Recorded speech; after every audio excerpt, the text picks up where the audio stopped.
Spiritual Gumbo, back to the basics. After the flood, the tragedy of Ham. So, as we just read, that it says, all the wild beasts, all the cattle, every bird, every reptile creeping upon the earth after their kind came forth out of the ark. Now, when it says after their kind, it's speaking to the kind of animal that they are, because within the ark, the blood mixing that the animals did created different genera. Now, we're going to speak to this in a little while, but understand that all animals that eat blood and all these things, they all were in the ark together, eating whatever food that Noah was feeding them. Now, somebody might argue that he was taking excess animals and feeding them to the carnivorous animals and this, that, and the other. They were only on the ark. They were only on the ark for a year. So before you contend that, just know what you're talking about. You know what I mean? I mean, at least think about that and appreciate that, once again, Noah had enough food to feed all these animals, himself, his wife, his sons, and his sons' wives. A truly epic logistical effort. And we start at verse 20 of the 8th chapter. And Noah built an altar to the Lord, and took of all clean beasts, and of all clean birds, and offered a whole burnt offering upon the altar. Stop right there. We never read about this with Abel. You never even hear about Abel killing the animals. Verse 21. And the Lord God smelled a sweet, and the Lord God smelled a sweet, and the Lord God smelled the smell of sweetness. And the Lord, having considered, said, I will not any more curse the earth because of the works of men, because the imagination of men is intently bent upon evil things from his youth.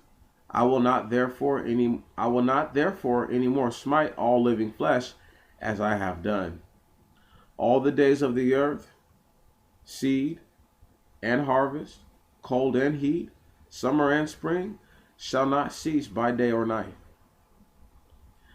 Now, the Most High God is saying to us right now that in this action, he realized this man killed these animals, okay, and offered them up to him, because this is his form of gratitude.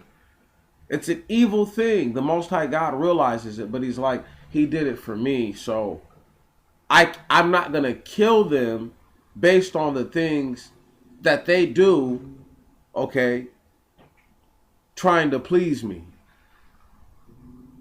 Can you dig it? Now that's deep. That's super deep. We're going to keep going forward. Verse 1 of chapter 9.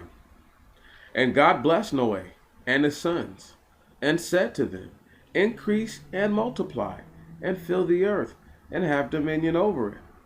And the dread and the fear of you shall be upon all the wild beasts of the earth, and on all the birds of the sky, and on all things moving upon the earth, and upon all the fishes of the sea. I have placed them under your power. And every reptile which is living shall be to you for meat. I have given all things to you as the green herbs, but flesh with the blood of life ye shall not eat. For your blood of your lives will I require at the hand of all wild beasts, and I will require the life of man at the hands of his brother man. He that sheds man's blood, instead of that blood, his own shall be shed. For in the image of God I made man.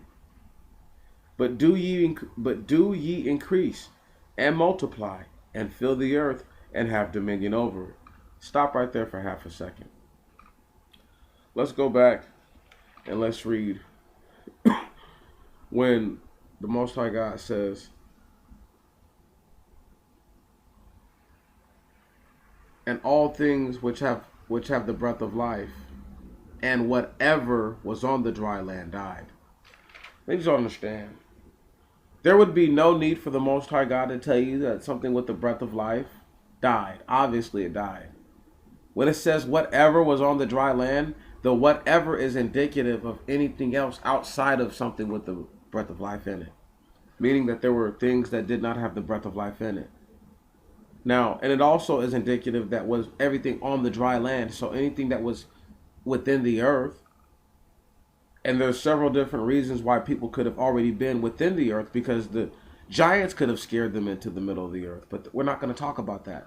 We're just going to talk about what we can verify, and which is the Most High God is saying that I created man, right?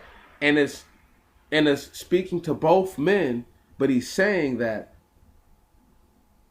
if a man kills his brother man, right? All right, boom. He that sheds man's blood, instead of that blood, shall his own be shed. Stop right there. To tell you that is indicative that you're killing someone who could be your brother man, and then somebody who might not be your brother man. And then the Most High God backs it up by saying, for in the image of God I made man. Anyway, if he wanted to indicate Adam, he could have said Adam, but he's not. Let's just go ahead and just keep on going. But do ye increase, and multiply, and fill the earth, and have dominion over it.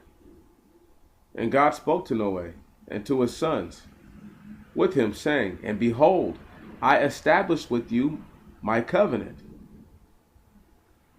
I establish my covenant with you. There we go.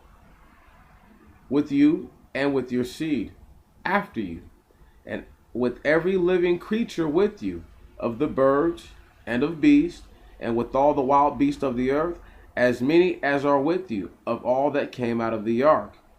And I will establish my covenant with you, and all flesh shall not any more die by the water of the flood, and there shall no more be a flood of water to destroy all the earth. And the Lord God said to Noah, this is the sign of the covenant which I set between me and you, and between every living creature which is with you for perpetual generations.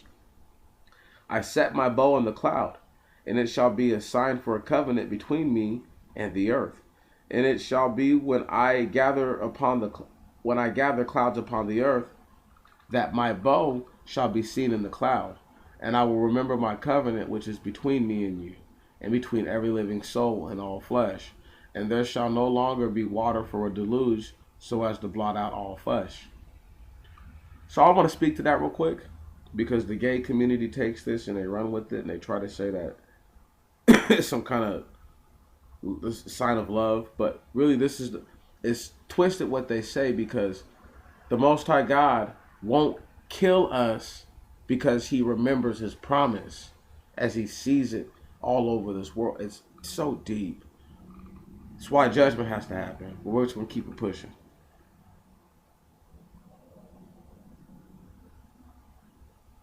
Verse 16.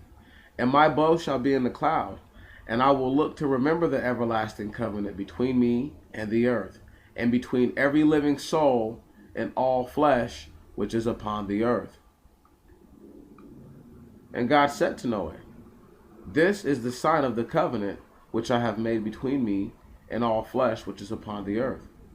Now the sons of Noah which came out of the ark were Sem, Ham, Japheth. And Ham was the father of Chanaan. These three are the sons of Noah. Of these were men scattered over all the earth. And Noah began to be a husbandman, and he planted a vineyard. And he drank the wine, and he drank of the wine, and was drunk, and was naked in his house. And Ham, the father of Canaan, saw the nakedness of his father. And he went out, and told his two brothers without. And Sem and Japheth, having taken a garment, and putting on their backs, and went backwards, and covered the nakedness of their father. And their face was backward, and they saw not the nakedness of their father. And Noah recovered from the wine, and knew all that his younger son had done to him. And he said, cursed be the servant Chanaan, a slave shall he be to his brethren.